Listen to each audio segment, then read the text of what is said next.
Please welcome to the stage one of my favorite comics, Mr. Joe Klocek.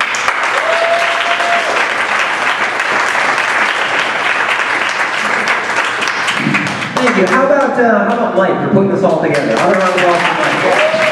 Yeah. Hello, little crowd that could. How are you? It's nice to be here in the most audio not friendly place to do anything live. You know, I feel like we're in Hitler's bunker with better art. It's kind of a weird way to start, but let's do it, crowd. Here we go.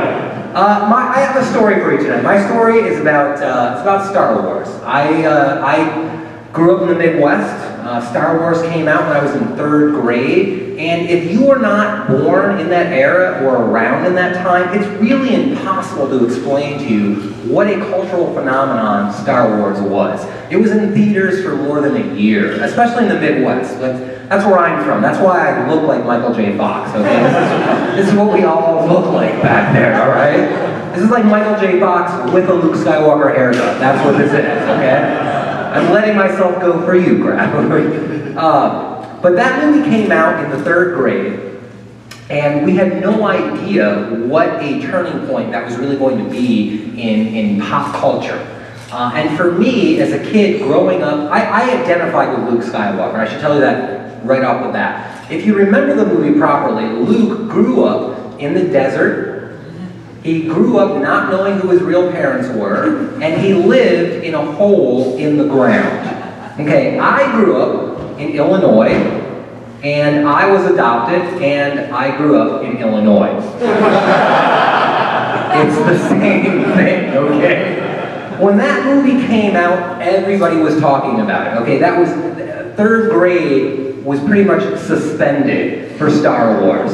Any book report, anything you had to draw, it had Darth Vader and the Death Star and X-Wings, and the teachers didn't know what they were like, well, okay, that's really not James and the Giant Peach, but whatever, you know.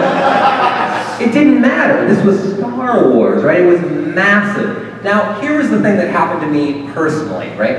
And I need to give you a little bit of backstory about my life. I'm adopted, which is no big deal. Like, people sometimes they freak out. They're like, was that weird being adopted? Like, no, they were my parents. I was their kid. I love them. They love me. All I know about my real parents is this piece of information. My father was a professor, and my mom was a student, so that makes me extra credit. I did that as a joke at a comedy club recently, and a guy in the audience yelled out, "Did she pass the class?" Which is just like, wow, dude, you're an asshole, you know? Like, there was heckling, and then there's ow, you know? That was ow. But I identified with Luke, I really did. When that movie came out, and I went to finally see it, and I sat there in the back of the theater with my little brother and my older sister, for 2.5 hours, my life was suspended.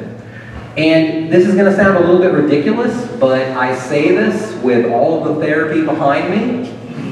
Star Wars was the first hint I had in my life that there was a larger world beyond the world I was growing up in. Now that might sound ridiculous that was coming to me from a movie. It might sound ridiculous that movie was Star Wars, but like I said, I was growing up in the 70s in Illinois. There was nothing going on, okay? And suddenly these warrior monks, you know, that were using some spiritual force to fight what was evil, all that identified to me. And it finally clicked in my head, the way I felt about Star Wars is the way my mom wanted me to feel on Sundays when we went to church. It's true, you know, but there's no way the Catholic religion could combat Jedis. There's no way. All right, you're fighting evil guys with glowing swords, right? And you want me to get on my knees and say I'm sorry to some guy who died for my sins 2,000 years ago. It just did not work as a little kid in 3rd grade, right? And my mom and I got into fights over Star Wars. We got into fights over religion very easily. I will tell you this, that I heard the word faith every day growing up, every day as a kid, right? And I asked my mom one day, sincerely, what does that word truly mean? Here's my mom's entire speech to me on faith when I was a little kid, honestly, quote, it's invisible, it makes you feel warm, and it gives you courage to do things. Vodka. right? That is a great explanation of vodka, right? And that was a church I joined. I want to be honest about that, okay? Yeah. But she could not compete. We would get into the arguments about Star Wars, right? Like, it was ridiculous to me, but my mom really wanted me to understand the Christian faith, and I really wanted her to understand that it was bullshit.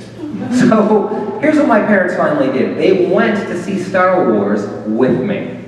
You know what? I'm going to give them credit for that. That is a big thing. Because here they've got this kid that will not listen to anything, and everything that I'm saying to them is Star Wars, Star Wars, Star Wars, and they had no idea what to do. So they went to the movie, and they saw the movie with me.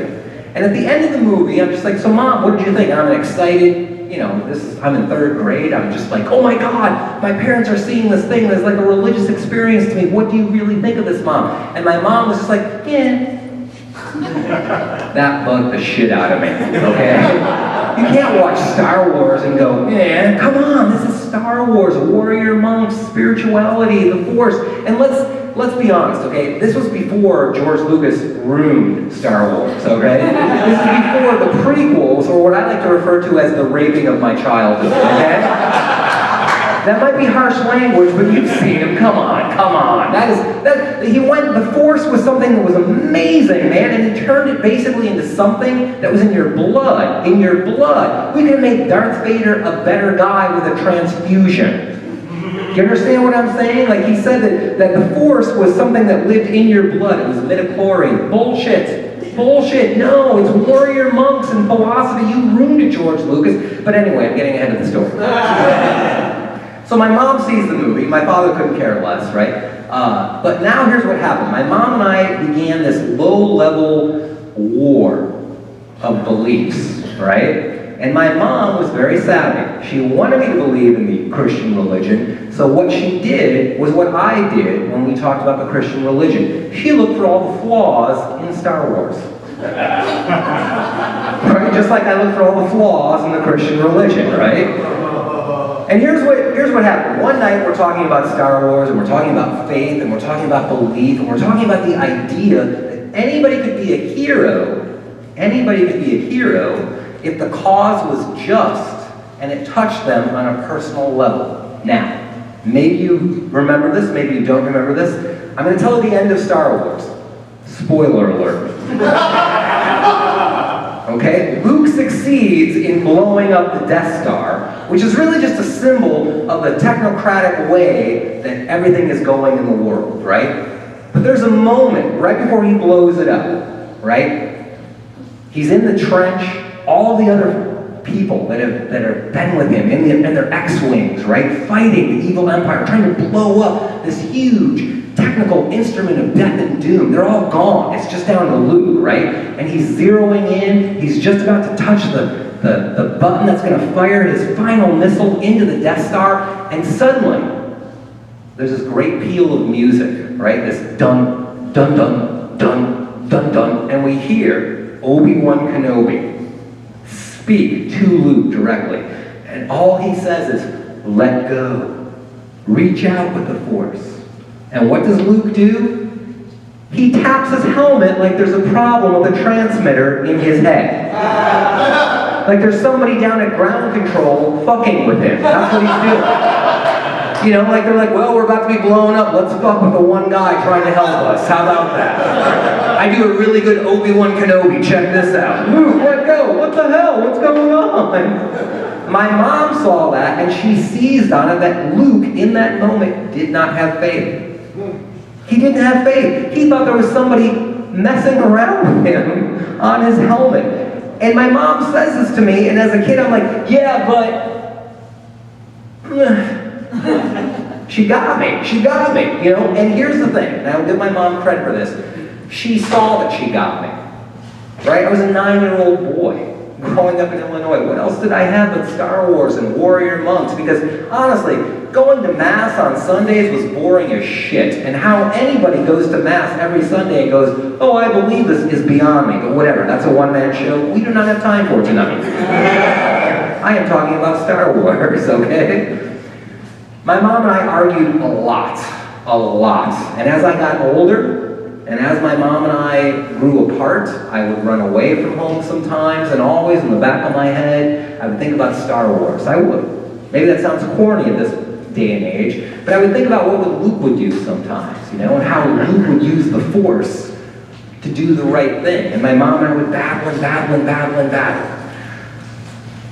I was in 6th grade when The Empire Strikes Back came out, and that was a huge deal. Again, like I said, in the Midwest, huge deal. Finally, all those answers that we wanted so badly at the end of Star Wars were going to be answered for us, right? And I was pretty depressed because that day that The Empire Strikes Back came out, it was a Wednesday, my brother and I both had to go to the dentist. Yeah, the only good thing about that is we had notes that got us out of school. That was it, right? So there it is, Wednesday, Empire Strikes Back comes out, my brother and I get out of school, you know, here's our notes, we're out, yeah. We get into the back seat of the car, there's my brother, there's my parents, and they're oddly joyful. Oddly joyful, right? And my mom turns around and looks at my little brother and I, who's a year younger than I, and she looks at us and she goes, boys, we're not going to the dentist today.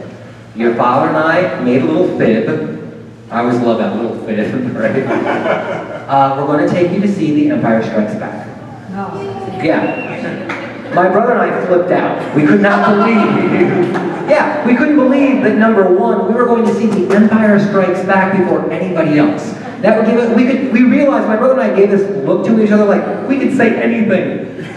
Like the next day, we were like, how was Empire Strikes Back? We made up so much shit. So much shit, just for the pure joy of like, yeah, we saw it before you guys did, right? And here's the other thing that I realized. This was the coolest thing my parents had ever done for me in my childhood, hands down. And the fact that they wrote a fake note that was to go to a dental appointment was like an extra like, okay, Mom, you got me. That was a beautiful fuck you, and at the same time, you understand. Here was the problem though, as much as that was like a peace offering from my mom, like, hey, you know, I get that Star Wars is important to you, I get that you want to see how this works out, we're going to take you to it. The problem was, and you know this, The Empire Strikes Back was the darkest Star Wars film ever. Okay, spoiler alert, Luke loses his hand and finds out that Darth Vader is his fucking father. His father. The next day, I'm at school, and everyone's like, how was The Empire Strikes Back? I'm like, oh man, don't talk to me. Are you shitting me, man? Are you shitting me? Darth Vader is Luke's father. And all the kids are like, no, but really? No, really. I ruined it for all of 3rd grade. And I ruined it because I was having like an emotional meltdown. That entire year of 3rd grade is like a blackout to me. I gotta be honest. Like, teachers were like, Joe, where's your homework? Where's my homework? Luke lost his hand. Are you fucking kidding me? Do you know who his father is? That was 3rd grade for me, man. And then, you know, life goes on, and I will admit it, I drifted away from my nerd roots. I drifted away. When people would ask me later on in like 7th and 8th grade, are you a Star Wars fan? I denied it.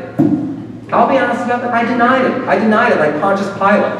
You know? Like Star Wars, no, that's fucking for geeks, man. Whoa, no. But inside, I carried that flame. Right? And then Return of the Jedi came out. Do you remember? Yeah. Return of the Jedi came out, man. I was still in Illinois, right? We had just found out my father got a job in Oakland, California. We were going to move to California. Again, I cannot explain to you how amazing that is in the little kid Midwestern mind I had. All I knew of California was the show Chicks. Like, I thought we were going to be driving in, there was going to be girls in, you know, bikinis, hitchhiking. There are, but not up here, okay? LA, but that's a whole other story. So, Return of the Jedi came out, and I remember finally going to see it. And again, I saw it with my brother, like my little brother and I. We do not agree on anything. He ended up being this arch conservative that lives in Hong Kong and works for the CIA. I am an unemployed alcoholic comedian in San Francisco. We could not be more different, okay? Right? But the two of us, we sat there and we both looked at it, and at the end of the movie, it ends and the credits come up and there's that music, that Star Wars music, right? And my brother and I both looked at each other and we were both kind of like, what? That's how it ends? No, you gotta be kidding me. No, that can't be. No. And I realized in that moment, right, when I realized that George Lucas had given in to Muppet kind of warmth, you know, when a good story was thrown aside for, let's make a commercial for a video game, I realized in that moment that I had transcended what Star Wars had taught to me as a little kid. And what it taught to me as a little kid was very, very simple, was whatever your spirituality is, you have to fight for it. Simple as that. People are not going to understand what's important to you in your life. And the third biggest thing that George Lucas, all of his movies, had explained to me was sell out and you can be the emperor. And that is my story for you tonight. Thank you very much. Good night. Thank you.